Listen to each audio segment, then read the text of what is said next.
Once nice kurta, यहां ध्यान दो। हाँ नो प्रॉब्लम, नो प्रॉब्लम। देखिए तो मुझे मानसू बताए कि न्यूटन का फर्स्ट लॉ ऑफ मोशन क्या था। ओके ठीक है, तो चलिए ठीक है, बढ़िया, कोई बात नहीं। थोड़ा मतलब कि कुछ नहीं, मैं तो यही मानता हूं। अगर आप समझा नहीं, हाँ ओके कैरी ऑन।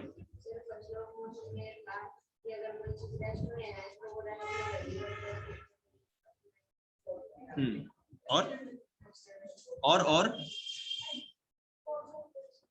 मोशन में होगी वो उसको अब इसने ज्ञान आ गया, हाँ बोलिए, बोलो बेटा। कोई भी चीज अगर रेस्ट में तो वो चीज रेस्ट ही रहेगी जब तक हम एक्सटर्नल फोर्स लगाएंगे। और अगर जो इसमें ना इसमें दोनों मोशन आ जाते हैं, अनबैलेंस फोर्स भी आ जाता है और बैलेंस फोर्स भी आ जाता है। इस वाले क्या बोल रही, जो नहीं मोशन में होगी वो चीजें जब तक एक्सटर्नल फोर्स हाँ पे अप्लाई नहीं होगी वो रुकेगी नहीं, रेस्ट में। मतलब कि न्यूटन का फर्स्ट लॉ ऑफ मोशन क्या है वो ध्यान देंगे कि जब भी कोई चीज इनर्शिया में है, मतलब कि स्टेबल है, रुकी है, जैसे मान लीजिए ये हमारा स्टेपलर रखा हुआ है, तो ये तब तक ऐसा ही रहेगा जब तक इस पे कोई एक्सटर्नल फोर्स नहीं लगाया जाए। और आपको पता है इस पे चार चार तरह के फोर्स इसको रोक के रखते हैं। चारों फोर्स के नाम बताइए। किसने बोला सर? चार में रोक के रखते हैं। अच्छा ठीक है, तुम बताओ कितने। फोर्स ऑफ ग्रेविटी और फोर्स ऑफ रिएक्शन और फ्रिक्शन, पुश और पुल, ठीक है ओके चलिए ठीक है। तो न्यूटन का फर्स्ट लॉ ऑफ मोशन समझ में आया? नहीं आया? अगर आ गया तो समझा दो।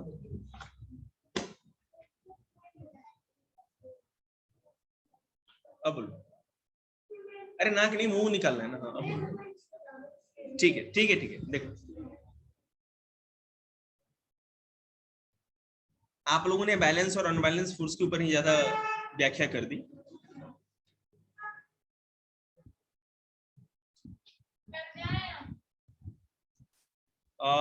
अभी चैप्टर कौन सा कराया था इससे पहले आप लोगों को? इस साइंस चैप्टर से पहले एसएसटी में क्या कराया था आप लोगों को? टेस्ट दे दिया था आप लोगों ने उसका? कौन सा चैप्टर बेटा? अच्छा वो हाँ मिनरल वाला ना। मैथ्स की तुम दो एक्सरसाइज तुम्हारी नहीं है विधि आज? कौन सी? मैथ की बुक लाई होगी ना? किसी भी चैप्टर के दो बुक एक्सरसाइज चेक कराओ, तुम और भावना, तुम दोनों के नहीं है। और तुम्हारे सरदा तुम्हारे में नहीं है, चेक। ओ वाओ, केवल सोनिया जा सकती है, लेकिन बेटा अकेले जाके क्या लाएगा? बहन है बैठी रहा। हाँ आज कोई ना कोई गली में किसी का खोपड़ी तोड़ेगी है, गली साइकिलिंग। तो बस तो ब्रेक मारने के बाद लुढ़केंगे। मास्टर की तो 8 टाके पड़ रखे हैं यहाँ, देखेंगे। ये पहले कहा है, ये अभी बनाई थी।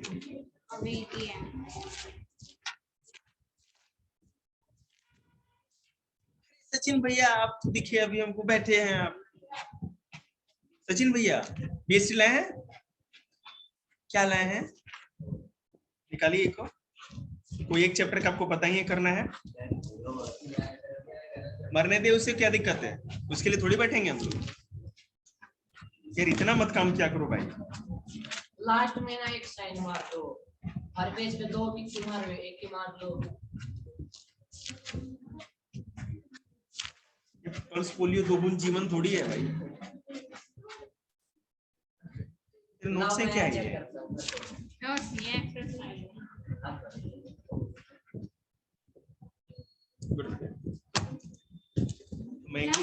हाँ जैसे देखेंगे Newton first law of motion फिर से समझा रहे हैं, ठीक है। 3 लॉ ऑफ मोशन है, 3 आप जैसे ही समझ जाएंगे उस पर न्यूमेरिकल्स के ऊपर हम लोग चलेंगे। पहला है a body at rest will remain at rest. कोई भी चीज, बॉडी या कोई ऑब्जेक्ट रेस्ट में है तो तब तक रेस्ट में ही बनी रहेगी, मतलब कि स्थिर बनी रहेगी, एक ही जगह टिकी हुई रहेगी। कब तक? and a body in motion will continue in motion in a straight line with a uniform speed unless it is compelled by an external force to change its state of rest or of information. या तो कोई object inertia में rest में, तो inertia या rest में बनी रहेगी। इस साइड से प्लीज, या बताइए। मेरा भी चेक कर दो। 1 मिनट बैठिए, मैं दे रहा हूँ चेक। कितने? ये लाइट चेक करिए।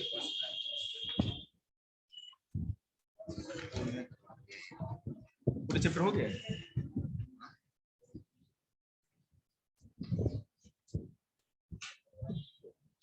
मैथ के मेंसुरेशन की प्रैक्टिस करिए। देखिए, कोई भी चीज अगर स्टेबल है, रेस्ट में है, तो रेस्ट में ही बनी रहेगी। उसकी टेंडेंसी होती है, उसकी प्रवृत्ति होती है कि वो रेस्ट में ही रहे।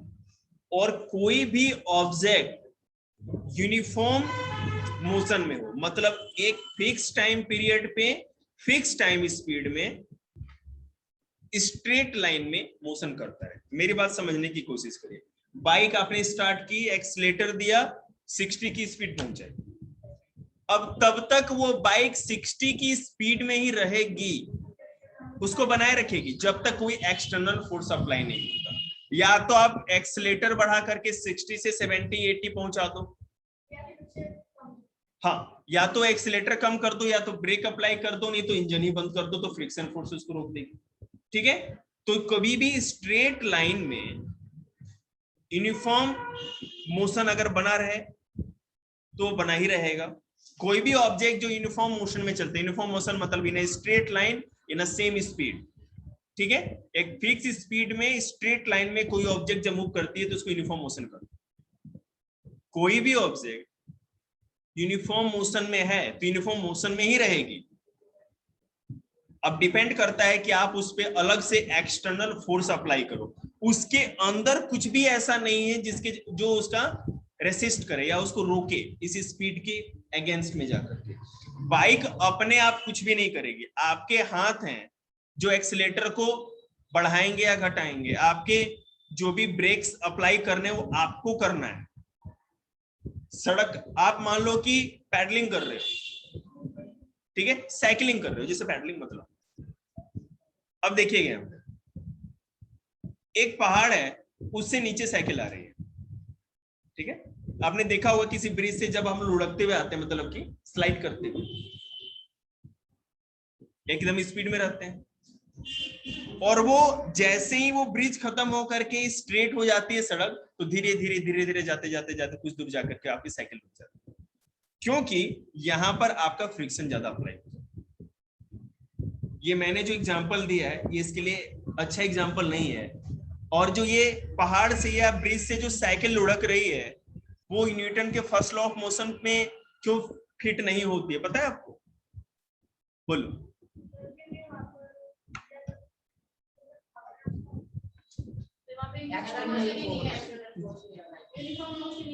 यूनिफॉर्म मोशन, बिल्कुल सही। And why it not consist uniform motion, बता सकते हैं आप? क्योंकि वहां पे सेम स्पीड, मतलब सेम स्पीड में चल रहा है, डिस्टेंस अवेलेबल हो जाती है। सेम स्पीड क्यों नहीं? सेम स्पीड इसलिए नहीं, सर वो कभी ऊपर जाता है कभी नीचे जाता है, तो स्पीड बढ़ती है। नहीं नहीं नहीं नहीं नहीं, ऐसा नहीं, ऐसा नहीं। हाँ बोलिए।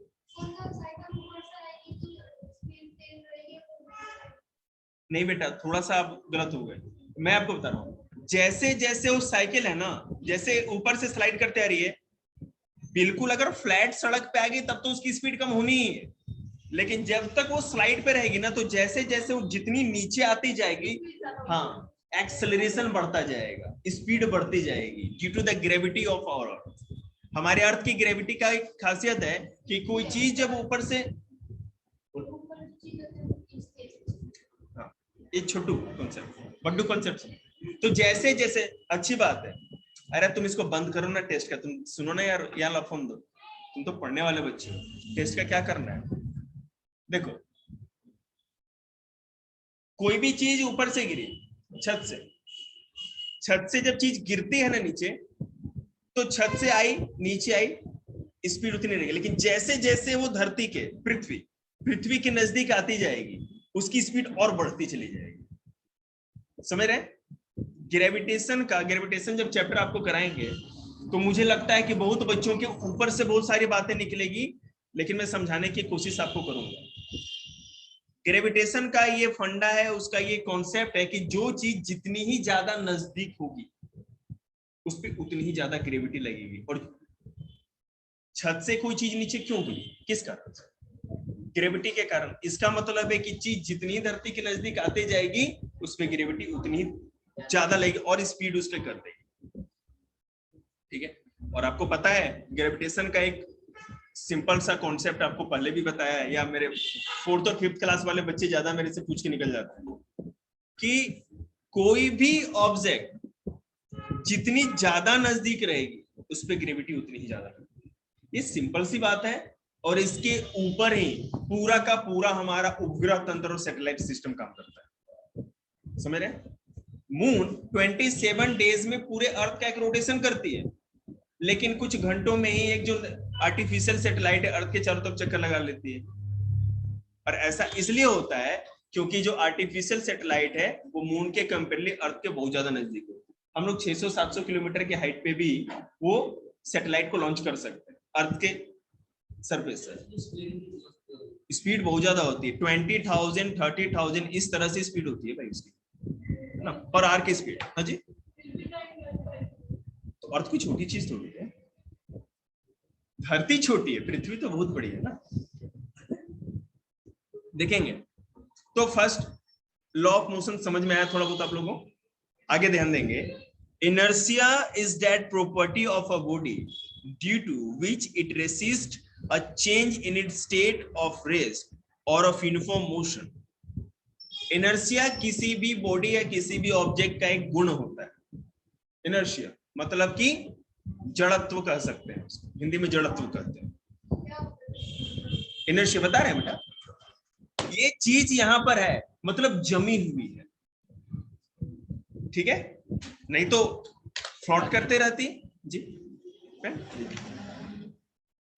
इनर्शिया किसी भी ऑब्जेक्ट, हमारे अर्थ पर किसी भी ऐसे ऑब्जेक्ट का ये खासियत होता है कि अगर वो रेस्ट में है तो रेस्ट में ही बनी रहेगी ड्यू टू इनर्शिया। इस गुण के कारण हर ऑब्जेक्ट अपने आप को जहां होता है वहीं पर जमा के रखना चाहता है, यही है इनर्शिया। आपका मास्क आपके ऊपर लगा हुआ है कानों के ऊपर, या आप कुर्सी के ऊपर बैठे हो, या ये बिल्डिंग इस धरती से टिकी, ये सब कुछ इनर्शिया अपने अंदर रखती है। अब इस गुण के अगेंस्ट में अगर हमें जाना है तो हम क्या करेंगे? बजरंगबली ने बुलाएंगे, बजरंगबली आएंगे, घर को उखाड़ेंगे। समझ रहे हैं ना? एक्सटर्नल फोर्स, और हनुमान जी से बड़ा किसमें फोर्स? बता रहे। इनर्शिया एक ऐसा गुण होता है किसी भी ऑब्जेक्ट का जो अगर स्टेबल है तो स्टेबल ही रहेगी जब तक कि आप दूसरा फोर्स ना लगाएं, बाहरी ताकत कोई। अब देखिए ये जो मेरा ये डब्बा है हार्ड ड्राइव, ये यहां पर रखा हुआ है, अगर मैं इसको पुश या पुल करूंगा तो इससे मूवमेंट होगा, एक्सटर्नल फोर्स है, बाहर से लग रहा है ना। अब आप खुद सोचो कि इस हार्ड ड्राइव के अंदर कोई भी ऐसा चीज नहीं है, कोई भी ऐसा फोर्स नहीं है जो इसके मूव करे, ठीक है, ये इसके अंदर कोई भी ऐसी फोर्स नहीं है जो इनर्शिया के अगेंस्ट में जाके काम करे। वो फोर्स कहां की होगी? एक्सटर्नल, बाहर से ही लगेगी वो फोर्स। आप पैडलिंग करते रहते हैं, साइकिल चलाते रहते हैं, फिर से बोलिए।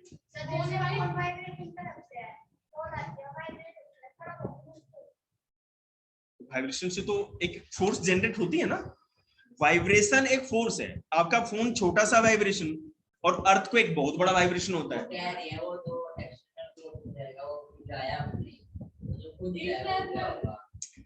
इसमें इंटरनल फोर्स होती है, लेकिन आप याद रखिएगा वो चीज एक्सटर्नली आई है।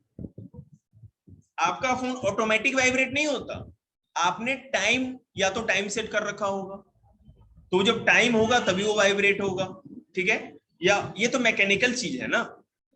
दूसरी की अगर आप कोई कॉल करता है तो जो रिंग आती है आपको पता है वो भी वेव्स के रूप में रेडियो सिग्नल आते हैं, रेडियो सिग्नल वेव्स में आते हैं, और वेव्स में आएंगे तभी जाकर के इसमें वो चीज जुड़ती है।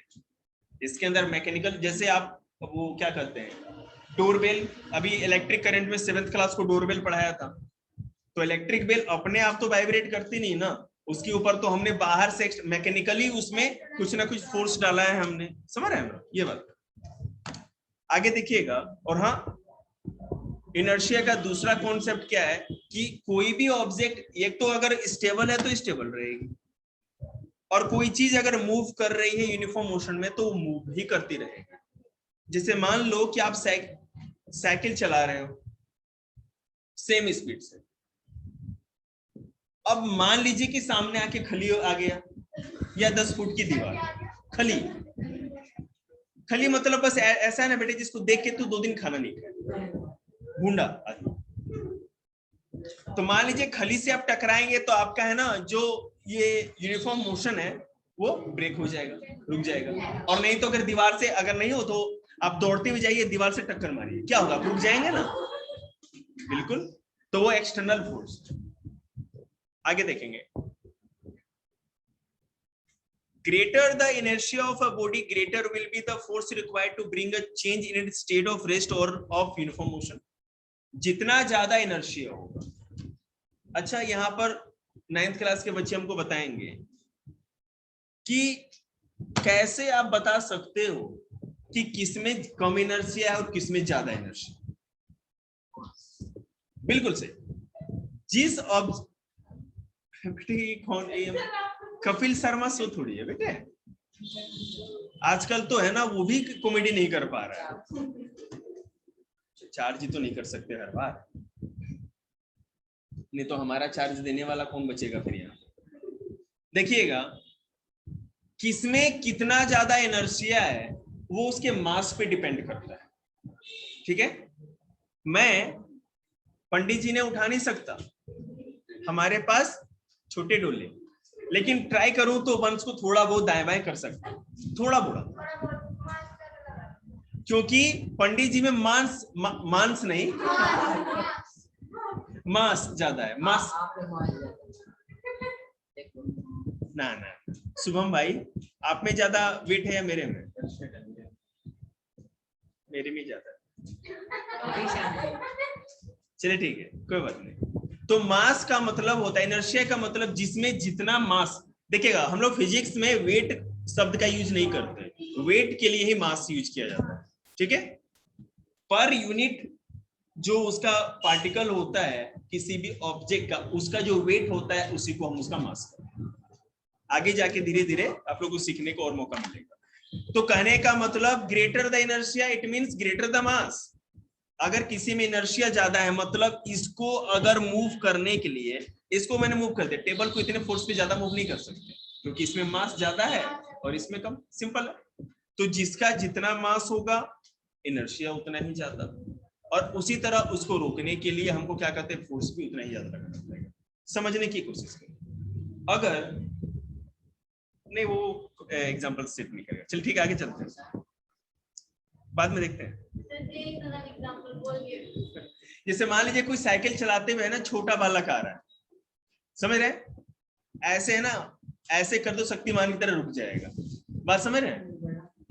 और बड़ा आ रहा है बेटे ना, तो फिर आपको ना अपने साथ लेकर के ना जाएगा चौक पर, फिर अगली सीट पर आप बैठे मिलोगे उसमें, सीट नहीं, और सीट भी बहुत खराब वाली, अगले टायर पे बैठे मिलेंगे। और अगर डोले 4-5 मग्गा दूध पीने वाले का हो तब तो भाई हैंडल के ऊपर लटके मिलेंगे। चलिए ठीक है, देखिए आगे in fact mass is a measure of the inertia. बिल्कुल सही है, मास ही मेजरमेंट है। हम किसी चीज का इनर्शिया कैसे माप सकते हैं, उसके मास या वेट के हिसाब से। If for example a stone has greater inertia than the football, बिल्कुल जितना छोटा पत्थर होगा बड़ा साइज का, उतने बड़े साइज का फुटबॉल लीजिए, आपको क्या होगा, पत्थर ज्यादा हैवी होगा और फुटबॉल कम हैवी होगा। सॉलिड और गैस की बात नहीं होती थी। अच्छा ठीक है, हम लोग साइंस की लैंग्वेज में इसको बताएं तो ज्यादा अच्छा है, क्योंकि आपको साइंटिफिक लाइंस में लिखना होगा। पत्थर ज्यादा भारी क्यों था, फुटबॉल ज्यादा भारी क्यों? नहीं यार, तुम तो वही बोल रहे हो कि सर जी ये भारी था, ये नहीं, वही बात होगी, तुम्हें ही पता है। प्रूव इट, ट्राई करिए जी। मैं बताऊं ये सर क्योंकि वो सॉलिड है, पत्थर सॉलिड है तो उसमें इंटरसेलुलर स्पेस कम होगा, इसकी वजह से एक सच नहीं होगा, इसका मास ज्यादा होगा। और जो फुटबॉल में गैसेस होगी उसमें इंटरसेलुलर स्पेस तो बहुत कम होता है। पॉइंट है, लेकिन बेटा आप अगर मास की बात करते हो तो मास का डेफिनेशन ही क्या होता है? Per unit weight. जो स्टोन है उसका पर यूनिट वेट अगर देखेंगे तो कंपेयर टू फुटबॉल ज्यादा होगा, क्योंकि इसका पर यूनिट एक एक जो पार्टिकल एटम है वो सॉलिड है, और उसका एटम किस स्टेट में है? गैसियस स्टेट में। तो गैस में वो फ्लोट करते रहते हैं, इंटरसेलुलर स्पेस ज्यादा होगी, पहली बात तो ये। और दूसरी क्या होगी कि पर यूनिट मास जो होगा, आपको इस तरह लिखना है, अगर फोर्स लॉ एंड मोशन में लिखेंगे तो per unit mass of the stone is greater than the football. ठीक है, इस तरह कर सकते, पर यूनिट मास, एक यूनिट जिन यूनिट से मिलके बना है उसका मास फुटबॉल से ज्यादा। ठीक है, आगे देखते हैं।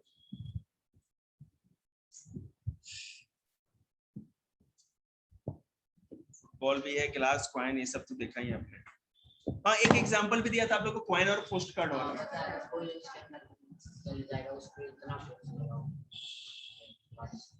मुझे आज तुम बहुत अच्छे लगे, पीला टी शर्ट पहना है ना, तुम बताओ ऐसा क्यों?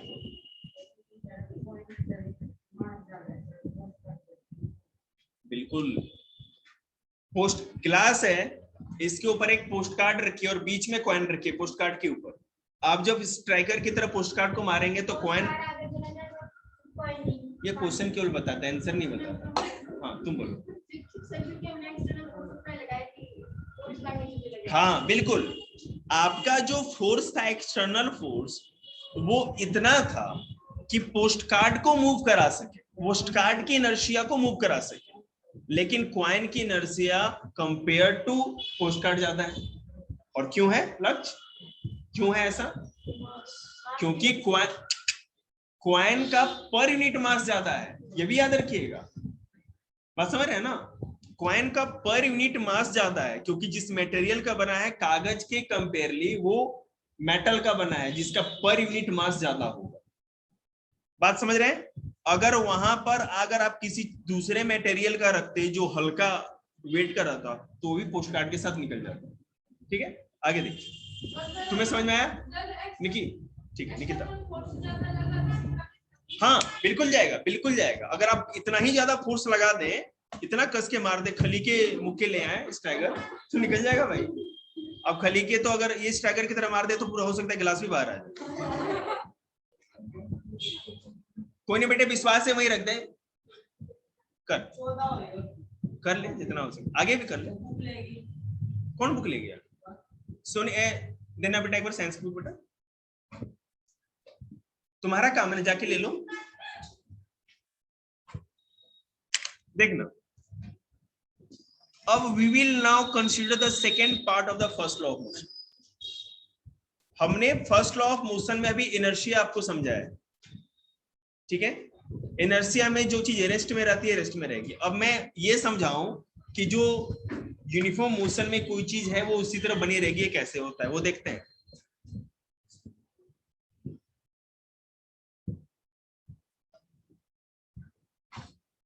देखिएगा, अब जैसा कि मैंने पिछली बार ही बता दिया था कि अगर आप कार पे बैठे हुए हो बिना सीट बेल्ट लगाए, ऐसा करना मत करो, और अचानक कार स्टार्ट हो जाए, छोटा बच्चा न्यूट्रल से कार हटा दे, गुड ऐसे निकलता है ना, एक बार गाड़ी जाती है, तो आप आरटीबी में भी, तो मेरे कहने का मतलब है, मान लीजिए आप आरटीबी में बैठे हैं और आराम से बैठे हैं, आप गप्पे मार रहे हैं, कोई नहीं, अचानक आरटीबी खुल जाए तो आप आगे गिरेंगे या पीछे? पूछते इससे हैं, बोलती तू। अचानक कार खुलेगी, अचानक गाड़ी चली तो कहाँ गिरेंगे, आगे या पीछे? पागल है तू? अरे आगे नहीं तो पीछे, दो ही चीज तो थी। जैसे ही अचानक गाड़ी चलेगी ना, या जैसे आप बाइक पे बैठे हो, ठीक है, गलत कौन सा? किसने कहा एकदम से पीछे नहीं जाएंगे? बिल्कुल पीछे जाएंगे यार, और अगर मान लो चल रही है गाड़ी, चल रही है और अचानक एकदम ब्रेक अप्लाई कर दिया तो उड़ते हुए जाएंगे शक्तिमान की तरह कांच, है ना। देखिए ऐसा क्यों, ये रियल क्वेश्चन है, ऐसा क्यों बताइए क्यों। नहीं ये बात थोड़ा दिमाग तो लगाओ यार, मैं तो हूं ही बताने के लिए। इसी बात पे एक चम्मच खा भी लूं तो बोल दे। अरे कोई बताओ यार, सब लोग के क्या सांप सूंघ जाता है। हर्षु, अगर अचानक गाड़ी चलती है, कोई व्हीकल चलता है तो हम पीछे ही क्यों गिरते हैं?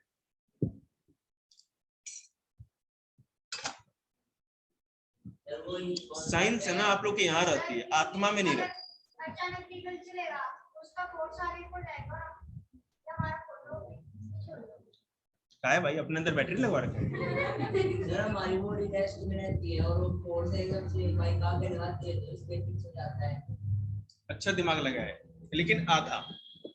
बहुत अच्छा रिप्लाई, उसी पे सारा कॉन्सेप्ट है जो उसने बोला, इसीलिए अभी तक एक भी पाइप नहीं खाया कुछ कम काम करने के बाद। अच्छा ये ऐसा नहीं है वो बाइक चलाता है इसीलिए ऐसा है, मैंने पढ़ाया था इसलिए। श्रद्धा सतत को नहीं पता, क्लास नहीं ली। देखिए क्या होता है, आप जब भी बैठोगे तो बेटा ऐसा तो है नहीं कि आप जो गाड़ी होगी वहां पे एकदम मुद्दे सोए रहोगे या ऐसे बैठे रहोगे। हम लोग क्या करते हैं, पाँव नीचे रहते हैं और हम चेयर पे बैठे रहते हैं, जो भी कार की चेयर है किसी भी चीज की होती है। होता क्या है, जब अचानक कार मूव करती है, ठीक है, तो हमारा जो लोअर बॉडी पार्ट जैसे पाँव जो हमारे होते हैं वो तो कार के साथ मूव कर जाते हैं, हम रेस्ट में रहते हैं। कार रुकी है, चेयर रुकी है, हम भी रेस्ट में।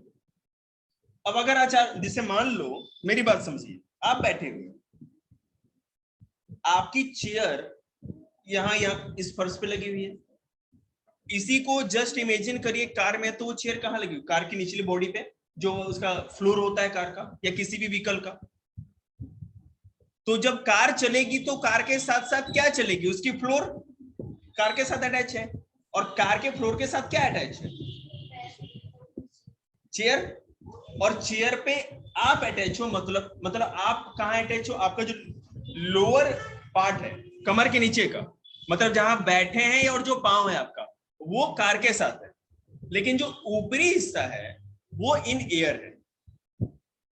समझ में आ रही है बात आपको? तो जैसे ही कार आगे मूव करेगी तो आपका लोअर पार्ट तो मोशन कर जाएगा, लेकिन अपर पार्ट रेसिस्ट करेगा कि नहीं हम इनर्शिया में रहेंगे। ठीक है, जैसे कि आपको पता है due to the first law of Newton, law of motion, हम कोई भी ऑब्जेक्ट अपनी जड़त्व को या इनर्शिया को बनाए रखना चाहता है जब तक कि एक्सटर्नल फोर्स ना लगे। तो जैसे एक्सटर्नल फोर्स लगा तो हम अपने आप को बनाए रखते हैं, तो हमारा निचला पार्ट तो निकल जाता है, तो हम पीछे गिरेंगे तो अगला हिस्सा तो आगे जाएगा ना, तभी तो हम पीछे गिरेंगे, और हम ऐसे आ जाते हैं अगला हिस्सा वहां टांगे ऊपर उड़ जाते हैं। समझ रहे हैं? लोअर पार्ट जो हमारा होता है वो कार के साथ। आप अभी अगर जो बैठे हो तो आपका जो अपर पार्ट है कमर के ऊपर का हिस्सा वो इन ईयर है, और लोअर पार्ट या तो फ्लोर से लगा हुआ है कारपेट से, और नहीं तो आप जो बैठे हो वो है। तो जब लोअर हिस्सा कार का जो ये फ्लोर है ये जब आगे की तरफ मूव कर जाएगा अचानक से, तो वो निचला हिस्सा तो इनर्शिया तोड़ गया, एक्सटर्नल फोर्स ज्यादा लगा, लेकिन अपर पार्ट क्या है, इस पर कार का इनर्शिया कम लगा है। ये तो अटैच नहीं है ना, हमारा बॉडी बेशक अटैच है, लेकिन हम अपर पार्ट जो हमारा है बिल्कुल कार के साथ नहीं लगा हुआ, हम लोग इन एयर होते हैं। तो अपर बॉडी पार्ट जो हमारा होता है इनर्शिया को बनाए रखना चाहता है, प्रतिरोध करता है, विरोध करता है कि हम नहीं जाते कार के साथ, हमें अच्छा नहीं लगता अवंती का, हम कंझावले में रहेंगे, ऐसे हो जाएंगे फिर पीछे किया, इसलिए ऐसा। आगे देखिए,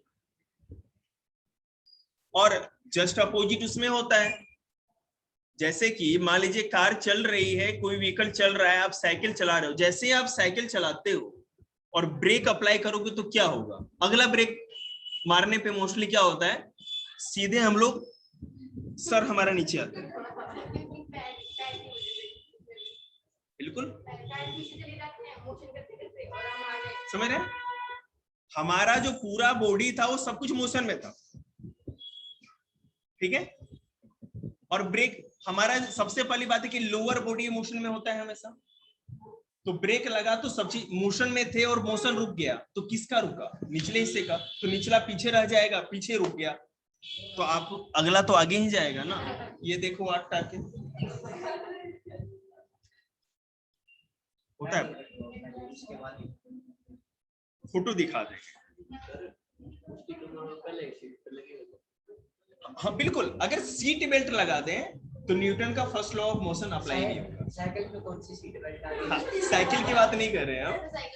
हाँ, साइकिल के ऊपर है ना, तो फिर हनुमान जी भोले बाबा की बेल्ट काम करेगी। नहीं सर, ये मैं आ गया साइकिल पे भी मतलब बैक से टांग के बैठ जाओ। मैंने जैसे ही ब्रेक लगाएगा हवा में उड़ते रहोगे जूम। जैसे पीछे वाला ब्रेक मार लो, आगे वाला घुमा। होता क्या है ना, मैं अपना भी कंडीशन बताऊंगा आपको। एक्चुअली क्या हुआ था, मैं ये बेगमपुर जा रहा था, बेगमपुर से रिठाला की तरफ लेफ्ट नहीं मुड़ते हैं, तो नई नई साइकिल आई थी और नए नए हम लोग साइकिलिस्ट बने थे, तो साइकिल की स्पीड 40 से ऊपर रहती थी, नीचे तो होती नहीं थी। तुमने तो कभी देखी नहीं। तो हुआ क्या था ना, मैंने हेलमेट गनीमत से खरीद रखा था। मैं साइकिलिंग बिना हेलमेट के नहीं करता था, कुछ दिन पहले ही करता था। तो उसमें क्या होता है ना, अगर आपको बेस्ट पोस्चर अपना रखना है साइकिल पे बैठे हुए, क्योंकि साइकिलिंग का मतलब 80-90 किलोमीटर। अब चौक से भुट्टा खरीद के लाए, इसको साइकिलिंग थोड़ी कहते हैं। तो अब अपने आप को आप पूरा पोस्चर में कैसे देख सकते हो? अपने शैडो में ही देखोगे ना, मतलब कि अपनी परछाई। तो मैं डिकैथलॉन जा रहा था, उसी समय देखा मैंने, तब तक एक स्कूटी वाला था, फैमिली लेकर के आगे से कट मार गया। तो हमारा ब्रेन है ना, रिस्पॉन्स बहुत जल्दी कर जाता है। अचानक मेरे लग कुछ आ गया है, तो अब जैसे आप करते पिछला मार देते, तो उस समय है ना, पिछला अगला नहीं, जितना था सब लग गया, ठीक है ना। पिछला लगा, अगला लगा, सारे ब्रेक लग गए। और उसमें क्या हुआ, जैसे इनर्शिया, पावर ब्रेक, आपको पता ही है। साइकिल बोली हम तो भैया रहेंगे यहीं पर, और तुम फॉलो करो न्यूटन का फर्स्ट लॉ ऑफ मोशन। और उस डेमो के चक्कर में हमारी जो हुई मैं ही जानता हूँ। तो मैं तो गिरा ऐसे मुंडा, ये हेलमेट था ना। आप जब भी 2 व्हीलर पे हो और अगर आपको ज्यादा स्पीड चलाने का मन है तो हेलमेट जरूर पहनिएगा, नहीं तो आप जब गिरेंगे तो आपका सर ही पहले नीचे आएगा। कुछ भी ऐसा तरीका नहीं है जिससे कि आपका सर नहीं, बिल्कुल सर ही लगेगा फर्श पे या सड़क पे लगा, हेलमेट क्रैक हो गया। लेकिन वो फर्स्ट जो टक्कर होती है ना, उसी में चोट लगता है, उसके बाद लुढ़कने के बाद चोट नहीं लगती। तो उसके बाद नहीं घिसट गया मेरा ये जो भी है चिन्ह। और साइकिल मेरे दोनों पांवों के पीछे से निकल करके ना इतनी स्पीड थी, गुलाटियां मारते हुए, मतलब कि उस साइकिल वो जो है ना, ये हमारा जो मेन गेट है वहां पर जाके हवा में जाके गिरा। नहीं बहन, उसके बाद तो मेरे को फोन करके घर से आदमी को बुलाना पड़ा। उसके बाद डिकैथलॉन नहीं, दबास हेल्थ क्लिनिक पहुंचा। देखिएगा, कोई बात नहीं। अच्छा नहीं लगा, कम आपने किया ना, मैथ्स का तो कुछ प्रैक्टिस करके दिखाया। मैथ्स का आपकी वीडियो भी समझना पड़ेगा, नोट्स से मैं पढ़ रहा। कितने इंटेलिजेंट है आप, कितना फोकस करते हैं ना। दुनिया वाले बिना मतलब का आपको है ना इतनी आप पर क्या कहते हैं, इल्जाम लगाते हैं।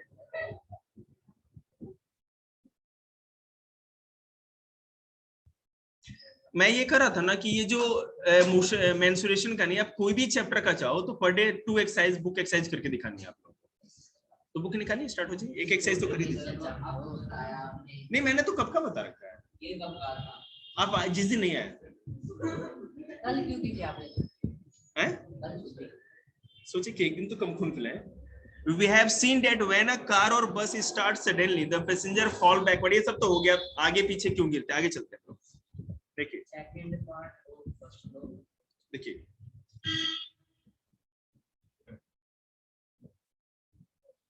आप लोग बिल्कुल भी 9, 10th, 11, 12 टाइम पास मत करिए। हमारा फर्स्ट टर्म का सिलेबस जल्दी से खत्म करना है, ताकि मैं पूरा का पूरा सिलेबस जो करा चुका हूं फिर से दोबारा रिपीट करा के आप लोग ज्यादा से ज्यादा अच्छे से बता सकूं। एमसीक्यू में टेस्ट, एमसीक्यू में पता है मेरे को इस बार सब कुछ एमसीक्यू में करा दूंगा, सारा मैं अरेंज करूंगा, आप लोगों को फिर से रिपीट भी तो कराना होगा। देखिएगा, तो न्यूटन का फर्स्ट लॉ ऑफ मोशन ये वाला भी समझ गए, यूनिफॉर्म मोशन में किस तरह क्या होता है। अब हम लोग बात करते हैं मोमेंटम की। आप लोग बड़े हो गए, चाहे मुझे कम निकले, तुम नहीं।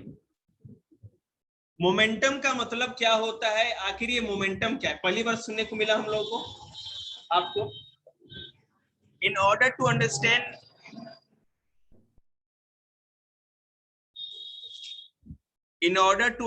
Newton's second law of motion, we should first know the meaning of the term momentum of a moving body or moving object. This is discussed below. देखिएगा कि आखिर ये मोमेंटम है क्या, मोमेंटम का मतलब हम क्या समझे। तुम टेस्ट ही कर लो, ध्यान नहीं दे रहे हो, ध्यान दे रहे हो। We know that a cricket ball is much more heavy than a tennis ball. पता है, क्रिकेट का बॉल अगर उठाएं आप और टेनिस बॉल, तो दोनों में वेट में बहुत अंतर होता है। मतलब क्रिकेट का बॉल ज्यादा हैवी होता है और लगने पे भी बहुत अधिक मजा आता है। Suppose we throw a cricket ball and a tennis ball both with the same speed और वेलोसिटी। What is velocity?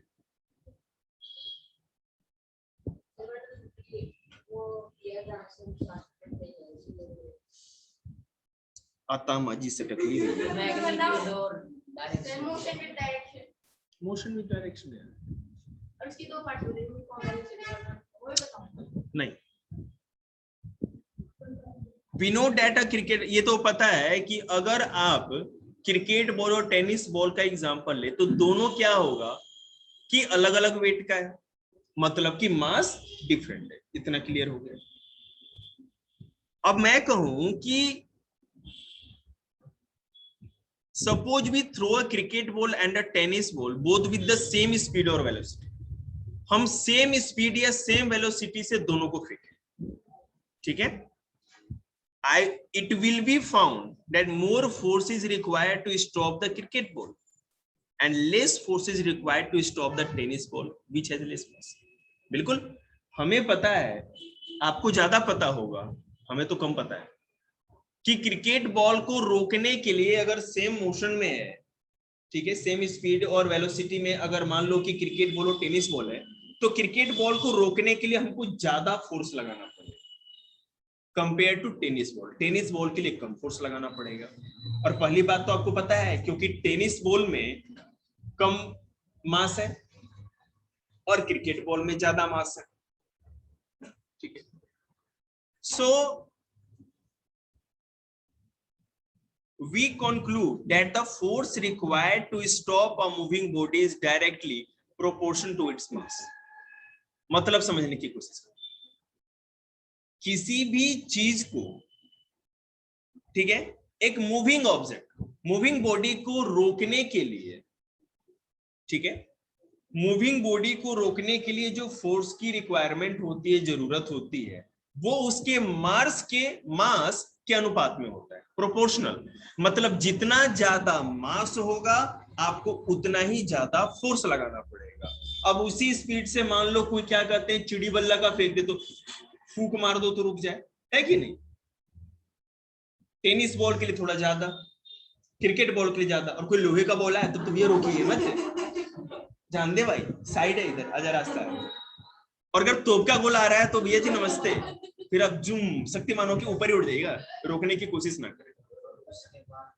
उसके बाद तो भैया सीधे भगवान के दर्शन, बैकुंठ में, क्षीर सागर में आप क्या कहते हैं, दूध का खीर बनाते मिलेगा। देखिएगा, we throw two cricket balls of the same mass at different speed or velocity, it will be found that more force is required to stop that cricket ball which is moving the higher velocity and less force is required to stop the cricket ball moving with the lower velocity. एक तो हमने example लिया tennis ball का जिसका मास या wait कम था, और एक क्रिकेट बॉल का जिसका मास अधिक था। ये दो तो हमने एग्जांपल लिए। अब हम क्या करते हैं कि दो क्रिकेट बॉल लेते हैं, दोनों का सेम ही मास, ठीक है, लेकिन एक फेंक रहा है अमन और दूसरा फेंक रहे हैं हमारे पंडित जी। भैया इनमें ताकत ज्यादा है, तो ये जिस बॉल को फेंकेंगे ज्यादा वेलोसिटी या स्पीड के साथ फेंकेंगे, और अमन कितना मग्गा भी दूध पी ले उतनी तेजी नहीं फेंक सकता। तो दो क्रिकेट बॉल है, सेम मास का है, लेकिन स्पीड और वेलोसिटी में अंतर है। तो आप समझ ही गए हैं, जिसकी स्पीड ज्यादा होगी, जिसकी वेलोसिटी ज्यादा होगी, उसको रोकने के लिए ज्यादा आपको फोर्स लगाना पड़ेगा। पहला हमने कंक्लूजन या निष्कर्ष क्या निकाला था कि जिसका मास ज्यादा होगा उसको रोकने के लिए एक्सटर्नल फोर्स ज्यादा लगाना पड़ेगा। दूसरा, अगर सेम मास किसी दो ऑब्जेक्ट का हो तो जिसकी वेलोसिटी या स्पीड ज्यादा होगी उसके लिए ज्यादा फोर्स लगाना होगा। ये दो चीज क्लियर है, ध्यान दीजिएगा। ये जो कॉन्सेप्ट पढ़ रहे हैं ना, ये साइंटिफिक कॉन्सेप्ट है, इसके ऊपर ही पूरी रॉकेट और पूरे साइंस। हाँ जी बोलिए। अच्छा सर, मतलब कि दो डिफरेंट मास की चीजें हैं, तो जिसका मास ज्यादा होगा उसको रोकने के लिए हमें ज्यादा फोर्स अप्लाई करना होगा, ठीक है। और दो सेम मास की चीजें होंगी तो जिसकी वेलोसिटी जितनी ज्यादा होगी, ठीक है, उसके लिए हमें ज्यादा फोर्स लगेगा।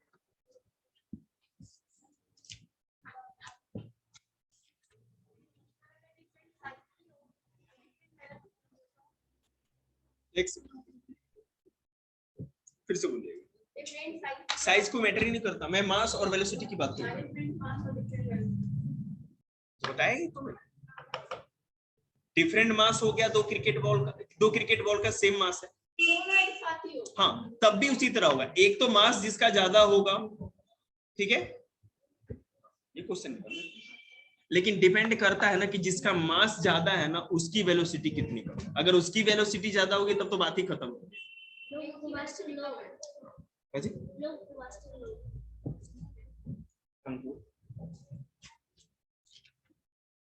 ये किसका है?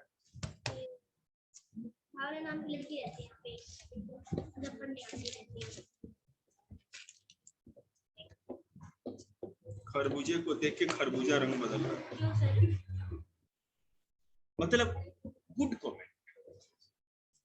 Moral of the story is both girls are good. क्या क्या?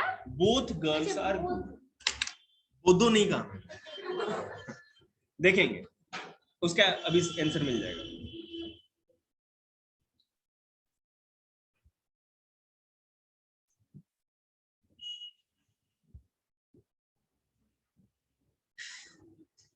अभी बैठिए, देखिए 1 मिनट ही देख सकते हैं। The momentum of a body is defined as the product of its mass and velocity। अब ज्यादा क्लियर हो जाएगा। हम मास, वेलोसिटी, स्पीड की बात करने लगे, लेकिन हमारा टॉपिक क्या था? मोमेंटम था। अब क्लियर होगा मोमेंटम। मोमेंटम का मतलब ये होता है मास इंटू वेलोसिटी। किसी भी चीज की, आप जो कर रहे थे ना मोमेंटम, किसी भी बॉल को रोकने में momentum is the factor. Momentum वो फैक्टर है जो अप्लाई होगा। बेटा गेट बंद। अरे तू आ जा इसी तरह, पागल है, तेरे लिए, मेरे के लिए तो खुद ही Lakshmi. Momentum is a factor. Momentum वो फैक्टर है जो किसी भी बॉल को या किसी भी चीज को रोकने के लिए ज्यादा से ज्यादा या कम से कम फोर्स की जरूरत को दिखाता है। किसी चीज में अगर मास ज्यादा है तो वेलोसिटी भी होनी चाहिए, तब उसका मोमेंटम बनेगा। और किसी चीज में स्पीड ज्यादा है तो मास भी उसके साथ साथ होना चाहिए, तब वो मोमेंटम बनेगा। तो हम ये देखते हैं कि मोमेंटम किसका है। देखो मैं आपको बताता हूं, किसी भी ऑब्जेक्ट का, जैसे आप क्रिकेट बॉल और टेनिस बॉल का एग्जांपल लो, तो क्रिकेट बॉल और टेनिस बॉल की मास और वेलोसिटी को मल्टीप्लाई कर दो, कुछ आ जाएगा मेजरमेंट। और उसी तरह टेनिस बॉल का भी मास और वेलोसिटी को आप मल्टीप्लाई कर दो, आ जाएगा। दोनों को कंपेयर करके देख लेंगे हमारा मोमेंटम किसका है। मास मल्टीप्लाई बाय मोमेंटम। अच्छे से बैठो, क्या हुआ, लगी हुई है क्या? देखिएगा, momentum refers to small P. Momentum को हम स्मॉल पी से रेफर करते हैं, मास को स्मॉल एम से और वेलोसिटी को स्मॉल बी से। समझ में आ गया? और ये फॉर्मूला होता है। 9th क्लास घर जा सकते हैं। वो छुट्टे भी थे घर का, फिर ले गए वो भाई ना साइड पे 2 दिन हम लागे।